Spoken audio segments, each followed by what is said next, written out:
And so like if you're starting out a CBD brand, what's the ideal budget to start out with for product only?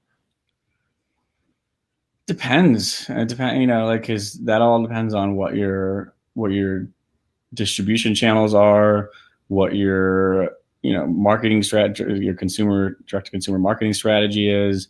I'd say try and keep, when you're testing out and seeing what products work for you, it's all depends. I mean, yeah, I don't know. I mean, I would say a minimum of 10 grand. Um, at the bare minimum, because the last thing you want to do is have a successful marketing campaign or influencer campaign or email campaign or whatever. And then, everybody's so used to, Amazon Immediacy. spoiled everybody. Yeah. Amazon spoiled everybody, and everybody would, next day,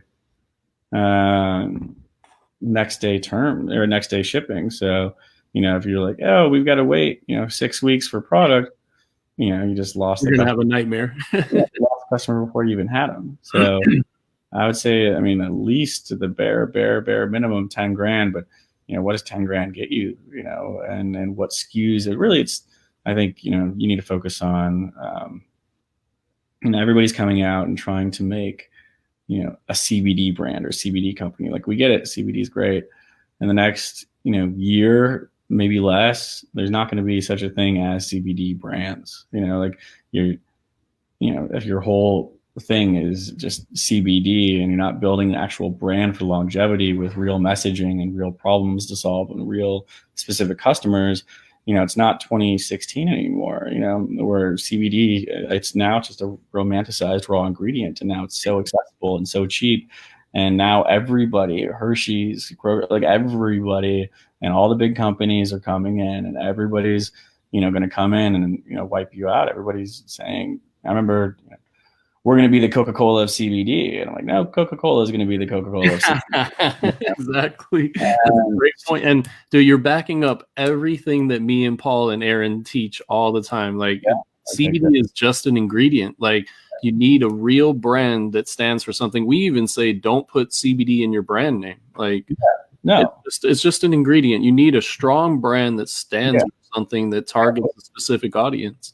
Exactly. And because, I mean, that's the only way you're going to be based for longevity, and have a hero product. Don't come out of the gate like, yeah, you can provide, tinctures, soft gels, gummies. You can provide those things as ancillary or support products, but not as your hero product. Like, what problem are you solving?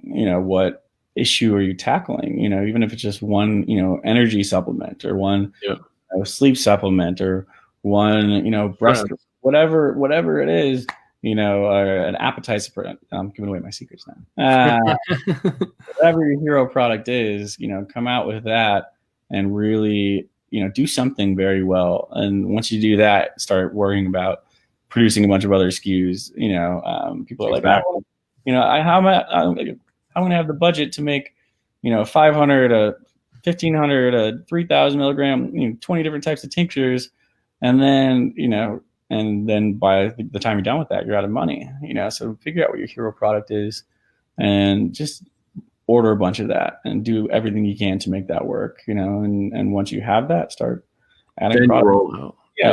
Look at Hims, right? Look at these companies that, that like come out with one hero product.